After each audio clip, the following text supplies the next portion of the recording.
¿Funciona Tinder bien en España? I asked you in a post what questions you had about visiting Barcelona so that I could answer them in a special Q&A video on the channel. This is going to be the first one, so I'll leave some chapters for each of the different themes so you can watch on through. Let me know at the end of the video what you guys think and if you want to see more Q&A videos like this one. Sandra asked, my daughter and I will be to Barcelona next year and we're thinking about booking a room at the Hotel Peninsula. Is this a safe part of town? So the Hotel Peninsula is in the Raval. It's actually where we're filming this video right now. And this is going to be one of those things that you hear a lot about how safe the Raval is, how unsafe it is. For me, I always feel fine, especially when you're at the top, just off of La Rambla. It is a very safe spot.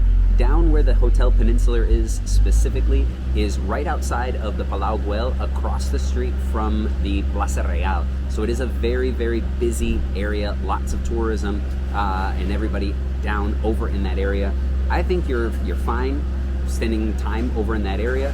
It is a place that if you go a little bit deeper in, you're gonna see some shadier activity, let's call it, at times. But again, on the whole, I think it's pretty safe. Other options that you do have if you are worried about, and I do get a lot of questions about staying in the Raval in general, it is right next to La Rambla, but you can also go over to the Gothic Quarter and you're gonna have basically the same distance to all of those special places and top attractions to get over to and be able to kind of walk everywhere as well. Barry asks, what's your opinion of Las Ramblas? Do you go there much? I love it. I'll be traveling back to Barcelona in February. So the Ramblas is one of those things, one of those places that everybody gets over to. I think if you're coming over to Barcelona, it's a place that you almost have to get over to. The Boqueria, the most famous market, is on it, and it's worth taking a trip walking down. It's just under about a mile, probably total, walking between the Plaza Catalunya and the Old Port. But it is a place that I probably am, and I think a lot of locals would say the same thing, that they don't go to a whole lot, but then realistically probably use a lot more than we think. It's kind of like a crossroads to get around to different places. There are a lot of tourist traps along the way. There are some places that you can go over to, like I mentioned, the Boqueria, again, a big tourist spot as well, but there's a lot of different things just to kind of see and get an idea, and it is right between the Gothic and the Raval, so it's a place that you have to visit while you're over here. Jade is asking about the best way to avoid crowds in Barcelona. Hoping to come in the last week in March. Thank you, I really enjoy all of your videos. Well, thank you, Jade, I'm glad you're enjoying all of them. Honestly, the best way to avoid crowds, and if you're coming in March, you're probably going to be avoiding a lot of those crowds, is coming during the low season. January, February, March are going to be those lower times to come over, and you'll see a lot less people. But there also is a new app that was created during the COVID pandemic, which is Check Barcelona.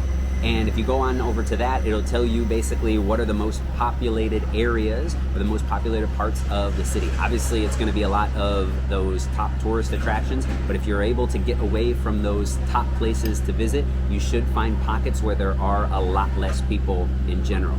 Another little tip, if you have Snapchat, is going on to Snapchat and checking out the hot spots, and you'll see where all of the activity is going on in Barcelona. Barbie's asking what to do in Barcelona besides visiting the cathedral.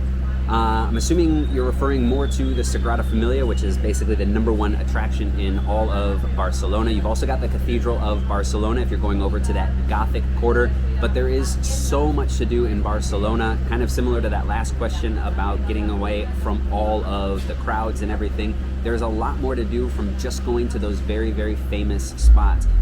One of the things that I would recommend is checking out my different guides to each of the different months so you know the special activities, but I also have downloadable guides where you can check out some of the best things to do in Barcelona as well. Got two very similar questions from T.M. Hickman and Natalia. Best tapas bar and best bars. So we can kind of combine those into the same because a lot of times the best bars are going to be the best tapas bars. Now what you've got are all sorts of different options, and I actually have a downloadable guide, a Google Maps that gives you some of my best foodie options around, especially in those older parts of the city where you can get to some of the best places. If I were going to be taking a friend around to different bars and things, one place that I would definitely look into checking out is Quimet y Quimet. Another spot is La Plata. The other thing would be Bodega de la Palma, right in the Gothic quarter, El Champagnet over in the Born, and that's just to get started. But check out my map for the rest of those different options, and trust me, you won't go wrong. So here's one from Steve here. If you had to leave Barcelona for another place in Spain, where would that be? And I really like that question. That's an interesting one because, like I tell everybody, Spain is such an incredible country. There's so much diversity all around, all sorts of different things. The foods, the languages, all sorts of different kind of culture activities change when you go to different regions, when you go to different cities. I definitely like being in those bigger cities, like having the ability to go and travel to different parts of Spain as well. So if I had to leave Barcelona to go live in another place in Spain, it'd probably be Madrid. I know those are two polar opposites there, but Madrid offers so much, and it really is a cool city, and it's definitely much better connected to the rest of Spain than Barcelona is by all of those fast trains. Roland, is it possible to find a job without a degree for an expat? This one's always really interesting, and it's going to depend a lot on where you're coming from. Obviously, if you're coming within the EU, everything becomes a lot more simple. So people coming from now the UK, obviously the US and other places like that have it a little bit more difficult because the jobs basically have to prove that they need you if they can't find somebody already in Spain or within the EU. So it has become more difficult. But here, what we're really kind of focusing on, not only just being an expat, but without a degree. And I would say there's probably a lot of opportunities with Barcelona kind of expanding and becoming much more of a tech hub, or trying to. They have a lot of entry-level jobs where you don't need any sort of kind of studies or any sort of even experience. So I know a lot of those entry-level jobs, especially within kind of like telecommunications and things, I've seen a lot of different posts with no requirements at all that you can get right away. So again, it's going to depend on where you're coming from or where you can get into actually signing up for any of those jobs. So Anthony is asking, how do you narrow down activities with so much to do in Barcelona?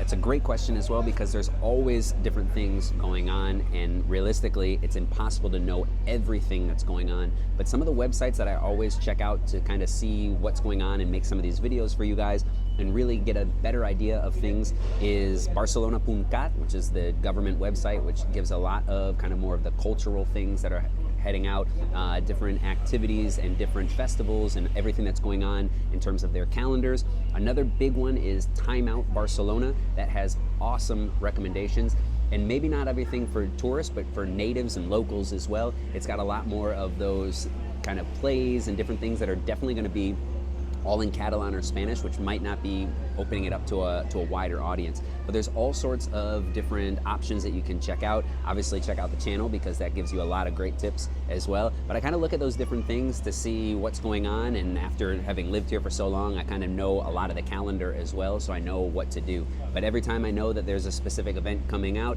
I always go to their website and check out the different kind of calendars and days that they have within it. Ramon is asking about planning a trip in 2023. Any recommendations on which city to use as a home base? Similar to what I said, is if I had to move over to another city, I would probably use Madrid as a home base. It might be a little bit easier to get around, and it's better connected because it's got all of those trains and everything to get around to the rest of the country. If you plan on moving a little bit, you've got all sorts of options if you're in Madrid, in the exact center, basically the reason why it's the capital, but you can definitely get around a lot easier that way. We got another one that is, if you don't eat out, how much does the average monthly meal cost in Barcelona cooking yourself? So I had to do a little bit more research to kind of find out what exactly we were looking for here. But kind of speaking back and forth, what I found out is kind of if you want to avoid going out to restaurants, and also the meal costs as well. With tapas and everything like that, everything can kind of start to escalate a little bit more than you would think when you're picking little dishes and things. All of that price tends to mount up. The one thing I always tell people is that the menu of the day, if you're eating out at lunch, is excellent, where you can get between 10 and 15 euros, which is probably what I'd say the average kind of cost would be for a meal. Maybe getting into dinners and things like that with drinks, you're gonna get up to that 20 euro range per person. But if you want to save money and you don't want to eat out, going over to the grocery store, things here, despite the fact that a lot of the prices have gone up in the last year, as with everywhere else, a lot of the times those groceries are going to be so much more affordable than going out and eating every single day. So usually for myself personally, I maybe would say maybe 100 a week will get you those groceries, and that would be having a lot of food. You definitely don't have to spend the full 100, but if you budgeted for 100 a week, 400 for the month, you'd have more than enough food to get yourself through. Keep in mind, it's really gonna be important what you're actually eating. If you're eating a lot of meats or fish, those prices are really gonna go up.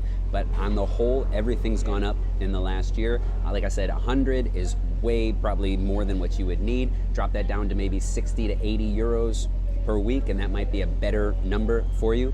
But generally, that's what I'm thinking that I'm spending a month.